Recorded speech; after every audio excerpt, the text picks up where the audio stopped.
Silent Hill F is the latest entry in the recently revived Silent Hill franchise, following the remake of the second game, and with the announcement of a remake of the first one, it has served as an additional signal that Konami is once again interested in making Silent Hill games.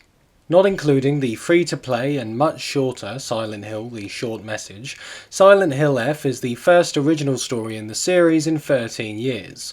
Interesting then that this comeback of sorts takes place not in the town of Silent Hill, but in a rural Japanese one during the 1960s. These differences and others have led some people to complain that this doesn't feel like a Silent Hill game. While I can see where they're coming from, I do think the story, themes, and it featuring an otherworld of sorts all combine to make this feel very much in the spirit of Silent Hill.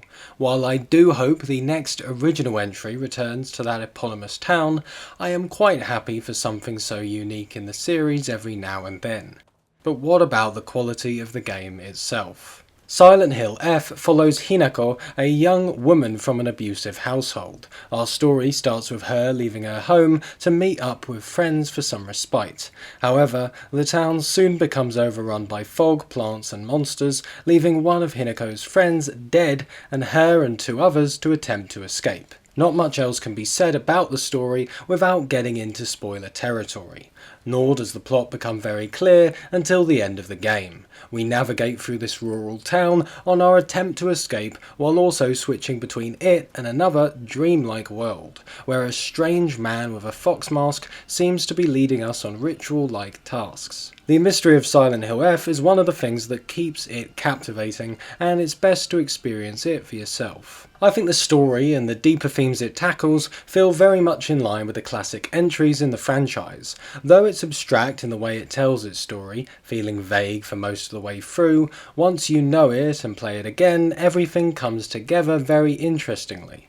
I found myself far more involved in the game and its world on the second run, being able to interpret the monsters, documents, characters and events in a more cohesive way. There is still a lot of intrigue to the game, and I can't say I have an answer for everything, but analysing it is always enjoyable. There are also many changes, such as additional cutscenes, areas, notes, etc. in New Game Plus to help it stay fresh on another playthrough and to give the game more weight overall. If I have an issue with the story, it's that, for me, the characters haven't stood out in the way that many other Silent Hill characters have. Side characters like Lisa, Angela, Eddie and Vincent are all memorable in a way that I don't think anyone here quite was. There just didn't seem as much personality to them as there was to some of those past characters. Perhaps just as important as the story in these games is the atmosphere. The original 4 Silent Hills are known for having it in spades. While I found the sound design, setting and overall look of F to all be well done, for me there was something missing. The same can be said for the music. While the legendary Akira Yamaoka is one of the composers for this OST, it can't help but pale in comparison to some of those classic Silent Hill scores which he did. Make no mistake, nothing here is bad or terribly done. Almost always the music fits the scene well, and there were some standout tracks, especially the segments in the woods and the opening song. But as with the characters, there wasn't enough truly memorable here, and while on almost every creative point Silent Hill F is solid, something about it never quite reached the unsettling quality I want from this series. When I think about those classic entries, I think about an endless amount of small moments that creeped me out and got under my skin. Maybe Team Silent just knew how to use sound design and environment in a near perfect way, but something about the scares in F feel a bit too polished, a bit too safe, and a bit too familiar. When I think of the great Silent Hill moments, one of the things that come to mind is that part in Silent Hill 2 where you're descending a stairway that feels endless while the sound of your footsteps ring out and the distorted foghorn blares repeatedly. This isn't an obvious way of scaring people. It's not a monster jumping in your face or a loud noise in the dark. At the risk of sounding pretentious, it unsettles you on a deeper level. What I'm trying to say is that almost nowhere in Silent Hill F did I find there to be moments like this, which littered the first 4 games. That's not to say anything related to F's horror is cheap or poorly done. It was well done, but once again, for me, it didn't quite stand out. Then we come to the gameplay. Following the Silent Hill formula, we get a mix of combat, exploration, and puzzles here. The puzzles and combat have separate difficulties. These go story, hard, and then the most difficult, Lost in the Fog. While I think the puzzles work at an enjoyable difficulty on hard, the combat could have done with a level between story and hard.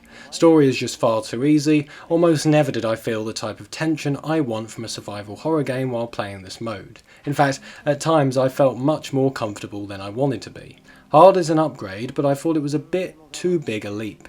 Enemies can be really irritating here. A normal difficulty mode could have hit the sweet spot. Combat as a whole seems to divide people. Overall, I like it. Hinako fights with a desperation that I think fits the character. It's relatively easy to get your head around the combat, but it also remains slightly awkward and stiff, not allowing you to be too relaxed. I think this is a good balance for a Silent Hill. The dodging works fairly well too, but a stamina bar keeps you from abusing it. There are grabbing moves that you can't escape from that numerous enemies do that I found very annoying, but overall I think the combat was well executed. However, F probably took me around 9 hours, and towards the end of that especially, I felt like I had fought more than enough enemies. It gets combat heavy, and I think it didn't really need to.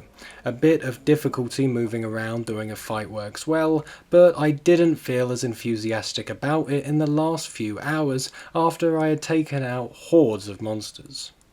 A less talked about part of Silent Hill F is the exploration. There are plenty of documents to read and different areas to look around in to expand the lore of this world. I think this is an aspect of the game that I never really got tired of, and I'm still fascinated by what a lot of these notes, especially those relating to the various religions spoken about, mean. There's a lot of reading to be done, but if you're someone who likes their files in their survival horror games, I don't think you'll be disappointed. Overall, I think Silent Hill F is a solid entry in almost every way, but one that falls short of being a classic. The story continues to intrigue me, and I feel like that will grow with time, but repetitive combat and a lack of truly unsettling moments keeps it back.